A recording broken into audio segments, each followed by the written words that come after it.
शुभ है। चांदी की तुलसी बनाई गई, बहुत ज़्यादा शुभ है। चांदी की गौ माता बनाई गई, बहुत ज़्यादा शुभ है। चांदी के नांदिया बनाए हैं, बहुत शुभ है। चांदी का हाथी भी बनाया हुआ पूजा में बहुत ज़्यादा शुभ है। चांदी का कच्छप और कछुआ भी बनाया गया है, वो भी अपने आप में बहुत ही ज़्यादा शुभ है। तो इतनी सी चीज़ें आप अपने मंदिर में रख सकते हैं, बहुत ज़्यादा शुभ होगा, बहुत बढ़िया होगा। सुबह शाम दिया जलाइए, कपूर जलाइए, गूगल जलाइए, लोहवान भी जला सकते हैं, खसखस जला सकते हैं। बहुत लोग इस समय आप सुन रहे हैं और ये बड़े काम की बात है। घर में कभी वास्तु दोष नहीं रह सकता। कल या परसों मैंने निवेदन किया है, आपका घर कपूर, कलावा, सुपारी और जनेऊ इन चीज़ों से खाली नहीं रहे आपकी पूजा की जगह। आप देखिए घर में कितना बड़ा आनंद आता है।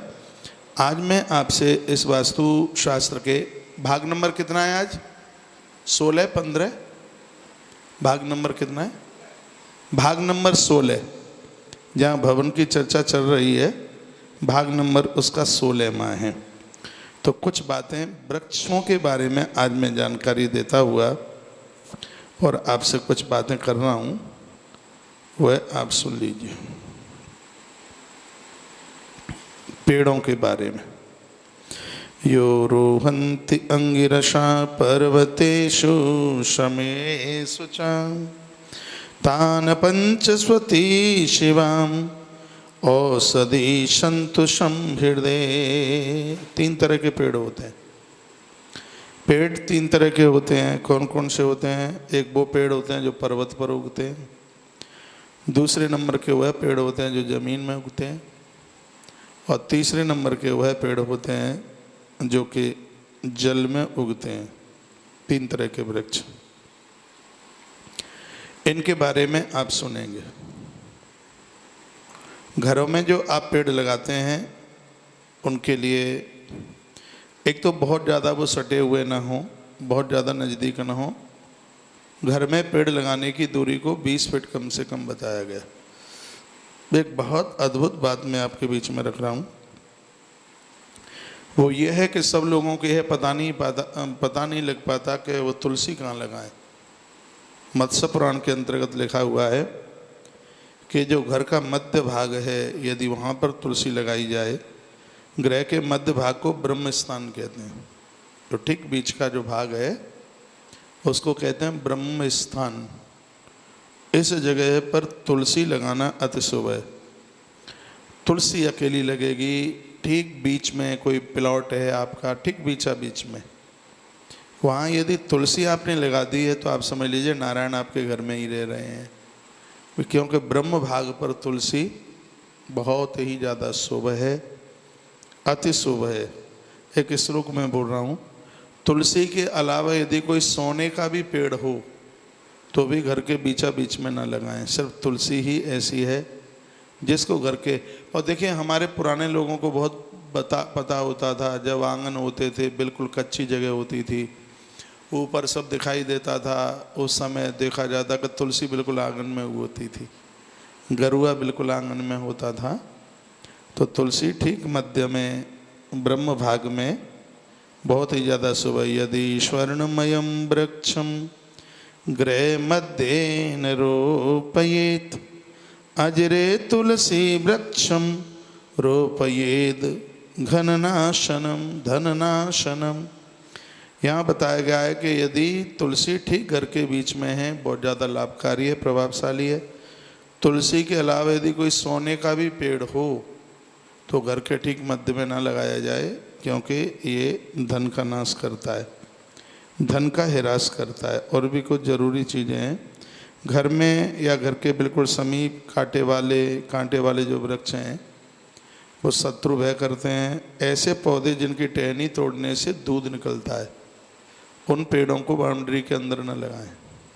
जिनको आप तोड़ेंगे घर के अंदर, उनका परहेज कर लें। कोई भी हो जिसको आप तोड़ते हैं उसमें से दुग्ध निकलता है, अकौआ है, आक है, इसको आप तोड़ेंगे तो उसमें से दूध निकलता है। बरगद है, उसको आप तोड़ेंगे तो उसमें से दूध निकलता है। और बड़ा ठीक सा लिखा है, ये पौधे लगाने से धन का हिरास तो होता ही है, तंगी होती है धन की, लेकिन सबसे बड़ी बात यह होती है कि वृक्षों का भी ऐसा फर्क असर पड़ता है, वो तो ग्रंथों में लिखा है, ऐसे पेड़ों को लगाने से संतान का क्षय होता है। ये कोई बड़ी बात नहीं है, घर में कोई गर्भवती नारी है, गर्भ में ही संतान खत्म हो जाए, कोई बहुत बड़ी बात नहीं है, आने वाले समय में वंश वृद्धि ही रुक जाए। इन पौधों की तो लकड़ी भी घर के काम में प्रयोग में नहीं लेनी चाहिए। बरगद नहीं जलाया जाता। जो दूध, इनको तो फर्नीचर में भी न लगाया जाए, इनको फर्नीचर में भी नहीं लगाया जाए, उसको प्रयोग में न लें।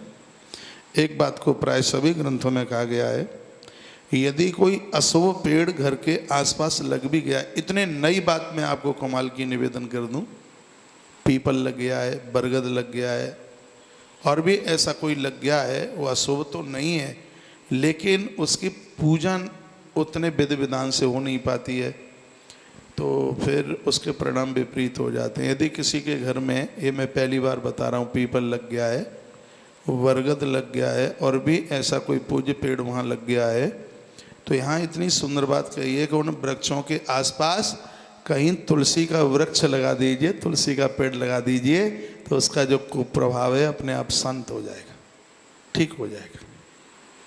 एक बात और मैं आपको निवेदन करूंगा, जैसे दीवाल के साले पीपल वगैरह निकलाते हैं, बरगद निकलाता है, दीवाल के साले, छोटी कन्या से आप उसको निकलवा सकते हैं, छोटे बच्चे से आप उसको निकलवा सकते हैं, कहीं पर उसको दूसरी जगह आप रुवा दीजिए, दूसरी जगह उसको लगवा दीजिए, उसमें बिल्कुल कहीं कोई किसी भी प्रकार की दिक्कत नहीं है। जो बहुत ज़्यादा घरों में अति शुभ वृक्ष होते हैं, उनके कुछ मैं नाम आपको बता दूं। शुभ वृक्षों में जो परिवार को बहुत ही ज़्यादा फायदा देते हैं, उसका एक नाम है नाग केसर। नाग केसर एक वृक्ष होता है, मिल जाता है, नाग केसर, ये परिवार के लिए बहुत ज़्यादा फायदा है। अशोक, नीम, ये पेड़ परिवार के लिए बहुत ज़्यादा फायदे हैं। मौलसिरी, ये परिवार के लिए बहुत ही ज़्यादा फायदे हैं, ग्रंथों में इनका वर्णन किया गया है। पूर्व और उत्तर दिशा में देखिए, घर में जितने आप छोटे पेड़ लगाएंगे, जिनकी बहुत ज़्यादा, जिनका फैलाव नहीं होता, क्यों घर के मकान पर इन वृक्षों की छाया पड़ना भी बहुत ज़्यादा शुभ, इसलिए उनको पीपल, बरगद, ये ज़्यादा वृक्ष फैलते हैं। और गृहस्थ के लिए अब उनकी छाया, वहाँ वो छत पे ही कोई बाथरूम कर रहा है, कोई वहाँ मलमूत्र का विसर्जन कर रहा है, और वहीं पीपल और बरगद की छाया पड़ रही है, क्योंकि ये वृक्ष ऐसे हैं, यदि अपराधी व्यक्ति के ऊपर इनकी छाया भी पड़ जाती है तो ये वृक्ष उनका कल्याण कर देते हैं। इन वृक्षों की इतनी बड़ी महिमा है, इसलिए इनके नीचे बड़ी शुद्धता की आवश्यकता होती है। इसलिए जो बहुत ज़्यादा वृक्ष फैलते हैं, इसलिए उनको घर में लगाने के लिए वास्तु ने मना किया है, क्योंकि उस व्यवस्था को तो आप फिर संभाल नहीं सकते हैं। पूर्व और उत्तर दिशा में छोटे पौधे लगाएं, दक्षिण और पश्चिम दिशा में थोड़े से बड़े से वृक्ष लगा सकते हैं। इन्हें भवन से इतनी दूर लगाएं कि इनकी छाया भवन पर ना पड़े। देखो वही बात आ गई, जो ज़्यादा फैलने वाले जो पेड़ हैं उनको इतना दूर लगाइए भवन से कि उनकी छाया भवन के ऊपर ना पड़े। एक चीज़ और लिख लीजिए, आग्नेय कोण और नैऋत्य कोण, ये दो कोण हैं। आग्नेय कोण कहते हैं दक्षिण और पूर्व, और नैऋत्य कोण कहते हैं दक्षिण और पश्चिम। इन दो कोणों में किसी भी प्रकार का पेड़ मत लगाइए, इस जगह को खाली रखिए, वहाँ वृक्ष न लगाएं। सोई अग्नि कोण में और सोई उधर नैऋत्य कोण में। अग्नि कोण रसोई की जगह के लिए है, और नैऋत्य कोण शौचालय के लिए, उसको ज़्यादा प्रयोग में लिया गया है। तो जितने भी ये शुभ पेड़ हैं, जैसे आप तुलसी ही मान लीजिए, वो आप लगाते हैं, आप कदम लगाते हैं, ये पूज्य पेड़ हैं, वंदनीय पेड़ हैं, क्योंकि रसोई का भी जूठा खूंटा सब वहाँ पर पड़ा रहता है। तो इन दोनों दिशाओं में पेड़ लगाने के लिए वास्तुशास्त्र ने मना किया। घर के मुख्य द्वार के ठीक सामने कोई भी आप वृक्ष मन लगाइए, जो आपकी एंट्री गेट की है उसके ठीक सामने भी, वहाँ पर भी कोई वृक्ष न लगाया जाए। घर के द्वार और पिछवाड़े को मिलाने वाले घर के माध्यमिक अक्ष तथा समकोणीय अक्ष को सीध पर किसी भी प्रकार का पौधा घर के द्वार पर और एकदम बिल्कुल पीछे वहाँ भी निषेध किया गया। कुछ चीज़ें और हैं जो बाउंड्री के अंदर न लगाएं। बेर, पलाश, अर्जुन, करंज आदि के पौधे भी ये बाउंड्री के अंदर नहीं लगाएं। कांटे वाला तो कोई पेड़ लगाए ही नहीं, तो उसमें एक बेरिया का भी पेड़ है, पलाश का भी पेड़ है, अर्जुन का भी पेड़ है और करिंजी का भी पेड़ है।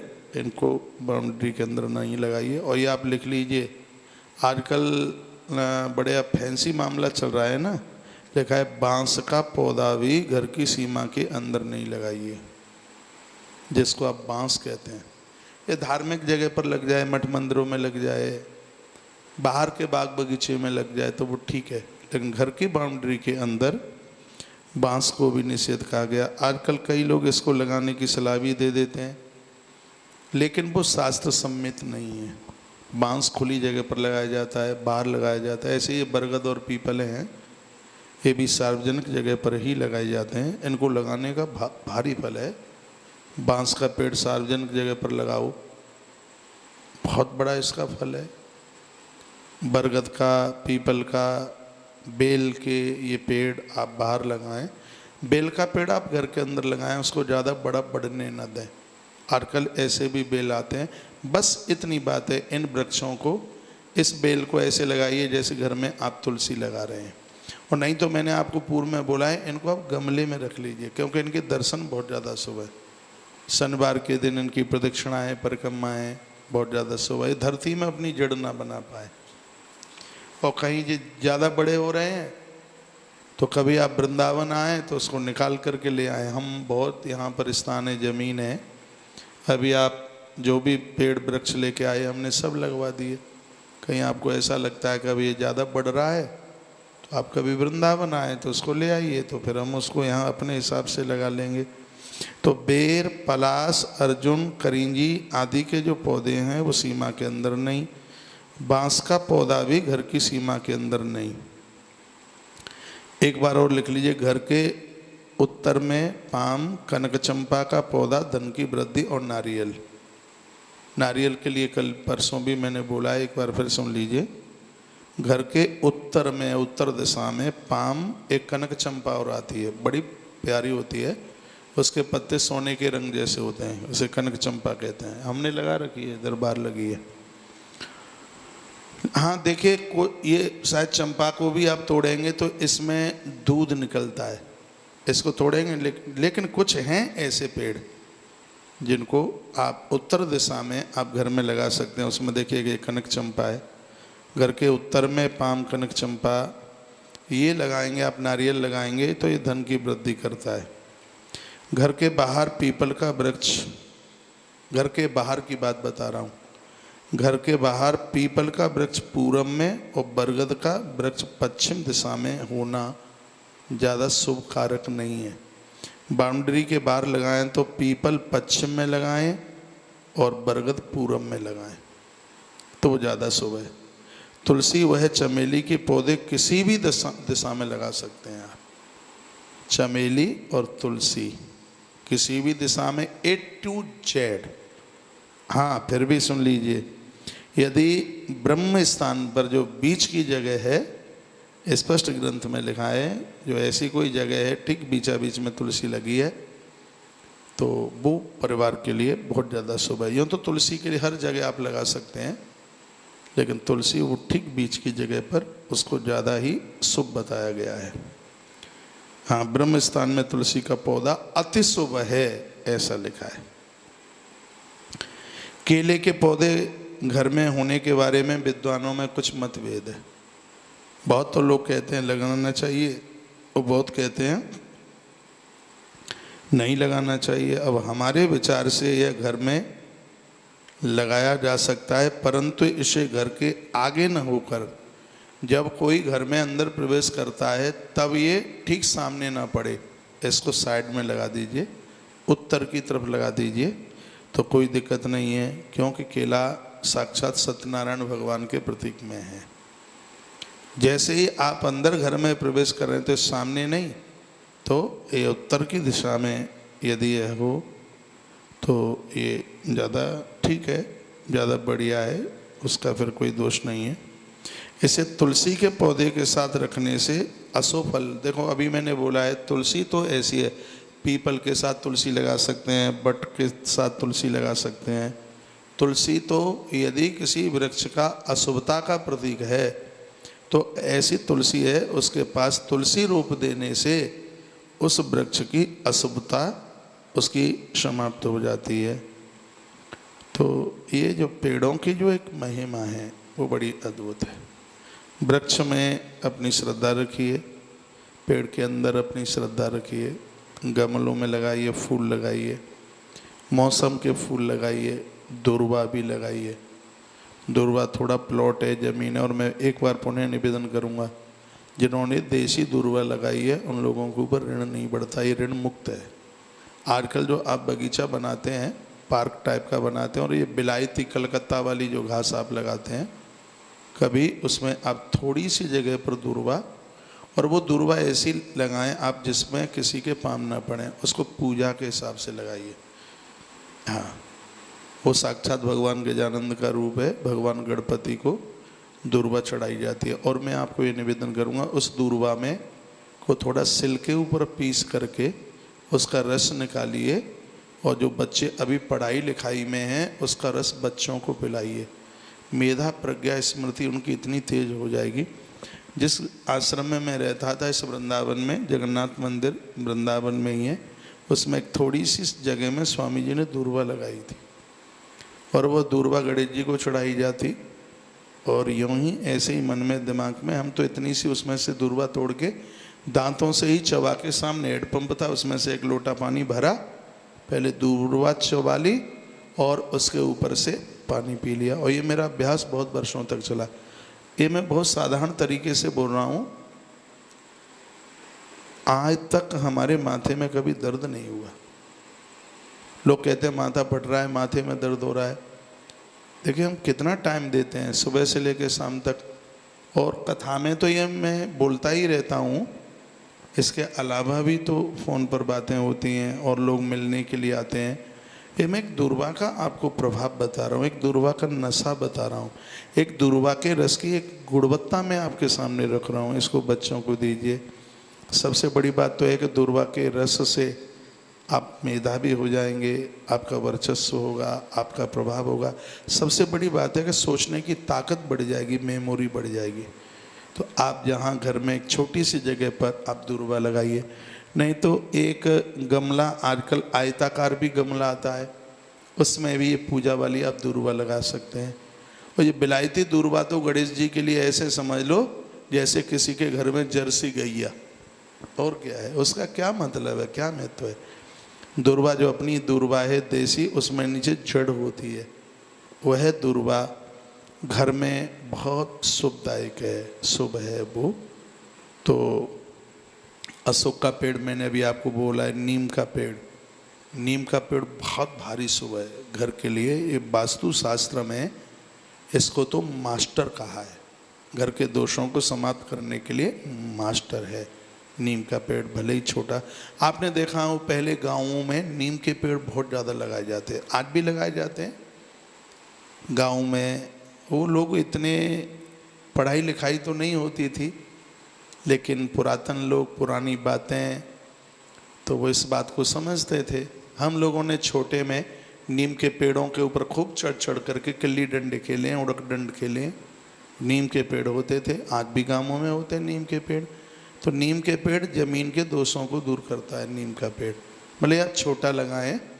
मैं तो जितने भी इस समय मुझे सुन पा रहे हैं, मैं तो इस सबको कहना चाहूँगा, घर की बहुत बड़ी दिक्कत परेशानियों को दूर करने के लिए एक नीम का पेड़ जरूर लगाइए, अवश्य में लगाइए, और उसकी पत्तियाँ खाइए, रोगों से आप दूर रहेंगे। नीम की पत्तियाँ बालों को नहीं गिरने देती, नीम की पत्ती डायबिटीज़ नहीं होने देती, नीम की पत्तियाँ पेट में गैस नहीं पनपने देती, और नीम की पत्तियाँ जीवन में कभी श्वास के रोग को नहीं पनपने देती। ये नीम की पत्ती का प्रभाव है। ऐसी नीम की पत्ती आप अपने घर में बाउंड्री के अंदर लगाइए। तो ये जो आज के प्रोग्राम में ये बातें आपके बीच में रखी गई हैं। एक बार फिर कहूँगा, बेर, पलाश, अर्जुन, करौंजी, ये पौधे भूल करके भी घर के अंदर न लगाएं। याद रखिएगा, बांस का पेड़ भी घर के अंदर न लगाएं। जो वृक्ष बहुत ज़्यादा फैलता है, बहुत ज़्यादा, इसकी तो जड़ तो दीवार को ही हल्का कर देगी। और कोई पूज्य पेड़ हुआ और उसकी छांव के नीचे मलमूत्र का विसर्जन बड़ा शुभता का प्रतीक होता है। और 100 बातों की एक बात मैं कह रहा हूँ, आप पेड़ आपके आसपास कहीं मंदिर हैं, गाँव में कहीं आश्रम वगैरह हैं, ऐसी जगह सार्वजनिक जगह है। आजकल लोगों ने पीपल और बरगद लगाना ही बंद कर दिया, का कहीं तो कोई त्रुटि ना हो जाए, कहीं कोई गलती ना हो जाए। वास्तु शास्त्र वालों ने भी और ज़्यादा भयभीत करा दिया, डरा दिया है। कोई ऐसे भय की बात नहीं है। सार्वजनिक जगह पर पीपल बरगद होना ही चाहिए, लोगों की उम्र बढ़ जाएगी। पहले बट और पीपल के इतने पेड़ होते थे, बहुत पेड़ होते थे, तो लोगों की आयु भी बड़ी लंबी होती थी। और धीमे धीमे वो उम्र कम हो रही है, आयु कम हो रही है कि इन वृक्षों का ह्रास हो रहा है। ये पेड़ लगने चाहिए सार्वजनिक जगह पर। हमने इस साल बहुत लगाए, पीपल भी काफ़ी लगाए। सार्वजनिक जगहों पर ये होने चाहिए। ये ऐसे वृक्ष हैं, ऑक्सीजन लेते हैं, ऑक्सीजन देते हैं। और पेड़ ऐसे हैं जो ऑक्सीजन देते हैं, कार्बन डाइऑक्साइड लेते हैं, लेकिन ये पेड़ ऐसे हैं, ऑक्सीजन लेते हैं, ऑक्सीजन देते हैं। बड़ी शुभता है इन वृक्षों की। तो ये बहुत बढ़िया है, बहुत अच्छे हैं। एक पेड़ लगाना 10 बच्चों को पालने के बराबर है। इसमें आप श्रद्धा रखिए। वृक्ष होंगे तो बारिश ठीक से होगी, समय से होगी, अन्न धन सब प्राप्त होगा, और एक बहुत बड़ा पुण्य का काम है। मैंने पूर्व में भी बोला, जिन लोगों ने पेड़ लगाया है वो वृक्ष किसी न किसी रूप से गया जी में पहुंचकर अपने दाता का पिंडदान करता है। आज के बच्चे भले ही धोखा देते हैं, लेकिन ये वृक्ष नहीं देता। ये महाभारत के वन पर्व में लिखा है। लगाया हुआ पेड़ गया जी जाता है और वह जा कर के वो पिंडदान करके आता है। तो वृक्ष के प्रति तो बहुत श्रद्धा रखिए। कोई पेड़ काटता है, हमारी छाती में बहुत दर्द होता है, हमें बहुत कष्ट होता है, यहाँ तक हम उसको लड़ जाते हैं। हम कहते हैं पेड़ मत काटिए। हाँ, पेड़ तुम लगा नहीं सकते और पेड़ तुम काटते हो। तो आज जो वास्तु शास्त्र के माध्यम से वृक्षों की जो बात कही गई है, तो ये बहुत ही ज़्यादा अनुकूल रहेंगी। आप 4-4 मंजिल का भवन बना रहे हैं, बहुत अच्छी बात है। गमले सजाइए, हरा भरा कीजिए एकदम बिल्कुल। कुछ पेड़ हैं वो लगाने के भी लायक हैं, और कुछ पेड़ ऐसे हैं गमले में तो हर पेड़ आप लगा सकते हैं। हर पेड़ A to Z गमले में आप लगाइए, क्योंकि शनिवार को पीपल के पेड़ का दर्शन बहुत बड़ा लाभकारी है। आप कहाँ जाएंगे वहाँ ढूंढने के लिए? आपके गमले में लगा हुआ होगा, आप वंदन कर लेंगे, प्रणाम कर लेंगे, परिक्रमा आप लगा लेंगे। बट का पेड़ भी अमावस्या के दिन, हर अमावस्या के दिन बट का पेड़ बहुत ज़्यादा शुभ है। हर अमावस्या को वट का दर्शन करना पति और पूत की उम्र बढ़ाना है। जो सावित्री की कथा आप जानते हैं, जो सत्यवान को काल के मुंह में से जिंदा लेकर के आई, ये तो जब अविवाहित थी, कुंवारी थी, तब भी वो बट वृक्ष को वंदन करती थी, प्रणाम करती थी। इस बट की यह महिमा है। ये परिवार को आयु देता है, उम्र बढ़ाता है। पीपल का पेड़ आरोग्यता देता है। तो मेरे पास तो बहुत प्रमाण है कि इसको आप गमले में आप, कुछ पेड़ हैं जो अचल होते हैं और कुछ पेड़ होते हैं जो चल होते हैं। तो जैसे प्रतिमाएं भी हैं, अचल भी हैं और चल भी हैं, और वही विज्ञान इन पेड़ों का है। तो ये वृक्ष जब आप गमले में लगाते हैं तो अचल नहीं है, वो चल है, जिसको चला कहते हैं। तो उसमें आप कोई भी वृक्ष लगा सकते हैं। पारिजात का पेड़, पारिजात का फूल बहुत ज़्यादा शुभ है, लेकिन उसको आप गमले में लगा लीजिए। पारिजात कल्प वृक्ष आप लगा लीजिए। और मैं आपको एक बात और निवेदन कर दूं, हल्की सी कीजिए बाउंड्री। हर व्यक्ति का उसमें अंदर जाना ना हो, बिना नहाए मत जाइए, बिल्कुल जाइए मत। तो उसमें आप पीपल भी लगा सकते हैं, बरगद भी लगा सकते हैं, सफ़ेद अखुआ भी लगा सकते हैं, उसमें अनार भी लगा सकते हैं, पारिजात भी लगा सकते हैं उसमें, जूतियाँ हम लोग कभी बगीचे में, उद्यान में हम जूतियाँ पहन के, हम गौशाला में जूते पहन के नहीं जाए। मैं तो यहाँ तक, मैं तो खड़ाऊँ पहनता हूँ, खड़ाऊँ भी पहन के नहीं जाता हूँ, मैं बाहर उतार के। और तो आप अपने घर में, आपके पास इतना बड़ा प्लॉट है, उसकी एक जगह उत्तर दिशा में निकालिए, तो उसमें एक हल्की सी बाउंड्री लगाइए, उसमें बढ़िया सा गेट चढ़ाइए, और फिर उसमें आप थोड़े गुलाब के फूल भी लगाइए, पीपल भी लगाइए, उसमें तुलसी भी लगाइए, और उसको एक बगीचा। और मेरे पास बहुत प्रमाण हैं इस बात के लिए। मैं यहाँ से आपको माइक पकड़ करके वही बात करूँगा जिस मेरी बात को कोई काट ना पाए। हाँ, अभी भी मैं यहाँ आपके पास में बैठा हूँ, मेरे पास ग्रंथ है, ये रखा है मेरे पास ग्रंथ है, ये बिना ग्रंथ के कोई बात नहीं करता। तो आप उत्तर दिशा में एक छोटी सी एक बगीची जैसी जगह है उस हिसाब से, तो यह पेड़ वहाँ पर आप लगा सकते हैं। पेड़ को छांटने में कोई दिक्कत नहीं है, भले ही वो पीपल का है, छांटने में कोई दिक्कत नहीं है, क्योंकि वो देवराज इंद्र ने वरदान दिया है वृक्ष को कि वृक्ष जितना छटेगा सुंदर होगा, बड़ा होगा, उसको जलाइए मत, उसको जड़ से ख़त्म मत कीजिए। उसको छांट तो सकते हैं आप, कोई दिक्कत नहीं है। उसको ऐसे छांटिए कि उसका बहुत ज़्यादा फैलाव ना हो, तो उसमें आप बेल भी लगा सकते हैं। बस इतना ही ध्यान रखना है, हर कोई व्यक्ति ना जाए, घर की देवियाँ हैं ऋतु काल में ना जाएं उस समय। हाँ, तो गृहस्थी में इसको वर्जित इसलिए बताया गया है क्योंकि नारी के लिए कुछ दिन ऐसे हैं बड़ी परेशानी के, बड़ी दिक्कत के हैं, उन दिनों में वो इन वृक्षों के नीचे नहीं जा सकती, इसलिए उसका निषेध किया है। कोई ऐसा नहीं है कि गृहस्थी से कोई दुश्मनी है वेद की, ऐसी बात नहीं है। अब जैसे आप दाढ़ी बना करके आए हैं, बाल कटा के आए हैं, दाढ़ी बना के आए हैं, व्यक्ति पुरुष उतना ही अशुद्ध होता है जितना ऋतुकाल में पहले दूसरे दिन में नारी अशुद्ध होती है। लेकिन पुरुष लोग जानते नहीं हैं, इस बात को समझते नहीं हैं, वैसे ही खा लेंगे, वैसे ही चाहे जिसको छू लेंगे।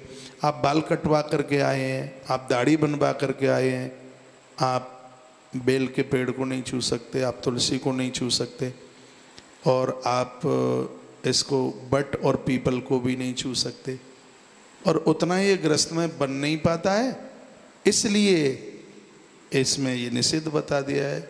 गांवों में तो प्राय लोग वो नहा धो करके आए, अपना अंडरवियर अपनी तौलिया धो के आए हेडपम्प से, उनको कुछ भी नहीं पता है कि पेड़ आम का है कि पीपल का है। उनके लिए तो परस मठा सब रा वही है, उनके लिए तो सब एक जैसा है, तो उसी के ऊपर वो सूखने के लिए डाल दें। इसलिए हमारे ग्रंथों में उसका निषेध किया है। वैसे तो अतिवंदनीय है, बहुत पूज्य हैं। मैं मत्स्य पुराण के माध्यम से आप कहता हूँ, उसकी आप एक बगीचे टाइप की बनाइए, उसको एक रूप दीजिएगा, थोड़ा आपके रेजिडेंस से थोड़ा सा उसको आप दूर कीजिएगा, फिर इतनी सुंदर सी आप बनाइए बगीची। नहा धोकर ऐसे जाएं उस बगीची में जैसे आप मंदिर में जा रहे हैं। पहले राजा महाराजे बगीचा लगाते थे, वो थोड़ा घर से दूर होता था, वो थोड़ी सी जगह खरीदते ही इसलिए थे। और थोड़ा आपने घर से दूर यदि कोई फार्म हाउस खरीदा है, कोई बगीचा खरीदा, A to Z आप कोई भी वृक्ष लगा सकते हैं, शास्त्र ने अनुमति दी है, भले ही आप गृहस्थी क्यों नहीं है। अपने घर के रेजिडेंस से दूर आपका फार्म हाउस है, कोई ऐसी जगह है, पीपल लगाइए, बरगद लगाइए, चमेली लगाइए, चंपा लगाइए, बेरिया लगाइए, केला लगाइए, पारिजात लगाइए, और जो कुछ लगा सकते हो तो लगाइए। हाँ, बिल्कुल उसके खुली छूट दी है। मुझे विश्वास है बात समझ में ज़रूर आ रही होगी। अरे यार, तो टाइम बहुत ज़्यादा हो गया है, 11:15 बज गया है। आपको भी सुबह बहुत जल्दी जगना होता है, और मैं आपको एक बात कह करके प्रोग्राम को पूरा कर रहा हूँ। यदि प्रोग्राम आपको अच्छा लगा है तो इसको आगे शेयर करना बिल्कुल मत भूलिए। मैं भी कर रहा हूँ शेयर, ये मैंने फेसबुक पर पहुँचा दिया। ये काम आप भी कीजिए, प्रोग्राम को लाइक भी कीजिए। 2500 से ज़्यादा लोग तो अभी भी आप देख रहे हैं इसको, और इसको सब्सक्राइब करना ना भूलें, क्योंकि रात के 10 बजे वाले प्रोग्राम में बहुत लोग नए होते हैं जिनको दिन में टाइम नहीं मिल पाता है। तो एक बार यदि रोज़ इस प्रोग्राम को सुनकर आप आनंद लेना चाहते हैं, कल और एक नई बात आपके लिए लेके आऊँगा, चैनल को सब्सक्राइब कीजिए, बेल आइकॉन दबाइए। और जो मोबाइल पर ये प्रोग्राम देख रहे हैं तो होशियार हैं, पढ़े लिखे हैं, ऐसी बात नहीं है। तो रेड अक्षरों में सब्सक्राइब लिखा है, उसको यूं दबा दें। फिर एक घंटी सी लटक रही है एक बार, उसको भी आप दबा दें, तो सबसे पहली अपडेट आपके पास में होगी।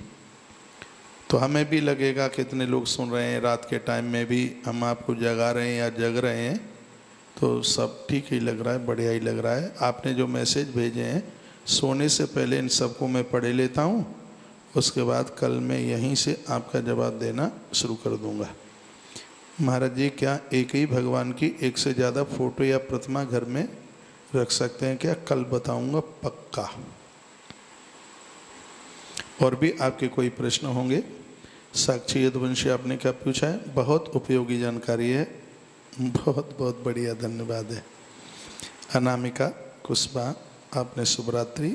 बहन निकिता प्रजापति, महाराज जी अच्छा ये आपका ही प्रश्न है। यश चौहान आपने क्या लिखा है? समी का पेड़ लगा सकते हैं उस तरीके से, मैंने अभी 100 बातों की एक ही बात में, समी तो इतनी प्रिय, अभी गणेश पुराण में, अरे हम पहली बार समी की महिमा पढ़ रहे थे। हम तो यही सोच रहे थे कि समी सिर्फ महादेव को चढ़ाई जाती है, लेकिन भगवान गणेश के ऊपर तो इसका चढ़ाने का बहुत बड़ा प्रभाव है। तो ये पूजित वृक्ष हैं, इनको पूजा में लेने वाले इन पेड़ों में इनको लिया गया है, तो इनको लगाने में इतना सा आप ध्यान रखेंगे। अक्षत कुमार भैया आपने क्या पूछा है? सरकारी घर में इष्ट में वाशरूम बाथरूम है। अच्छा एक बात और सुन लीजिए, जिनका सरकारी मकान है और जिनका किराए पर मकान है, तो ये भी हमने पढ़ा है, वो मालिक को ज़्यादा प्रभावित करेंगे, वो आपको नहीं करेंगे। आप उसमें किराए पर रह रहे हैं, वो आपको प्रभावित नहीं करेंगे, इसलिए डोंट वरी, चिंता न करें। तुलसी जरूर रखिएगा, कोई दिक्कत की बात नहीं होगी, बिल्कुल नहीं होगी। आपने नीलम सिंह आपने क्या पूछा है? गुरु जी अगर भगवान जी को भोग लगाना है तो कच्चे दूध का भोग लगाएं या पके का? सुन लीजिए, भोग लगाने में पका दूध और भगवान को निलाने में कच्चा दूध बहुत ज़्यादा उपयोगी है, उसमें थोड़ी मिश्री डाला करें। और आप क्या पूछ रहे हैं?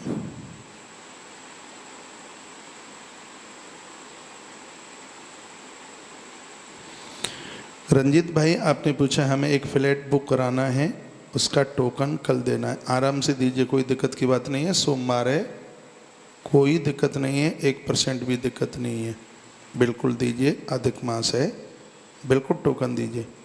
आपने लिखा है 13 फ्लोर पर है। अरे मेरी तो आपसे बात हो गई है शायद अभी, एक 13 पर है, एक 27 पर है शायद, ऐसा भी आपने मुझे बताया था। 13 तुझको अर्पण क्या लागे मेरा, रे सब अंक भगवान के, कोई ऐसा बिल्कुल दोष नहीं है, 1% भी दोष नहीं है, 1% भी दोष नहीं है। मुझे तो अंकों में 13 नाम का अंक बड़ा अच्छा लगता है। हाँ, अब 27 मंजिला है, बहुत ऊंचा पड़ जाएगा। 13 बिल्कुल बढ़िया है। गणेश जी की लगाना प्रतिमा, आप मेरे कॉन्टेक्ट में रहना, मैं बताऊंगा आपको, निवेदन करूंगा। यदि आप वृंदावन आएंगे तो हम यहाँ से बढ़िया जो दरवाजे पर गणेश जी की प्रतिमा लगती है वो दे भी देंगे, कोई चिंता ना करना, 1% भी आराम से। और मन में किसी भी प्रकार का तुम वहम रखोगे तो वहम की तो कोई दवाई नहीं है। यदि आप मुझसे आप समाधान मांग रहे हैं, क्योंकि आप इतनी ऊंची मंजिल पर 27 मंजिल पर नहीं जाना चाहते, लेकिन वो ये 13वां नंबर है और वो 27वां है, बस इसलिए तुम्हारे मन में दुविधा चल रही है।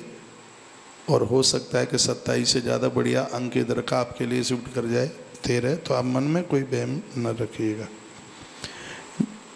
बबली यदुवंशी आपने क्या पूछा है? बिना दिया जलाए रुद्राभिषेक हो सकता है क्या? हमारा पेट्रोल पंप है, वहाँ दिया कैसे जलाएं?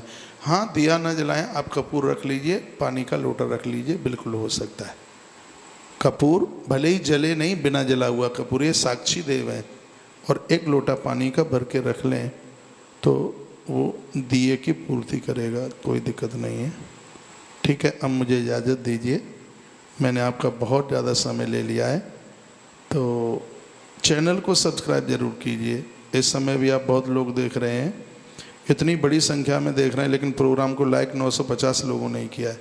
चल दिए मैं ये तो लाइक भी कीजिए, शेयर भी कीजिए और बहुत ज़्यादा ज़रूरी है चैनल को सब्सक्राइब ज़रूर कीजिए, तो यहाँ की हर अपडेट्स आपके पास जाती रहेगी। शुभ रात्रि, आप सबका बहुत बहुत मंगलमय हो। भगवान के चरणों में मेरी ऐसी ही प्रार्थना है। कल तो पहले सुबह 11 बजे मिलते हैं नारद पुराण की कथा में, शाम को 6 बजे मिलते हैं श्रीमद् भागवत महापुराण की कथा में, पुनः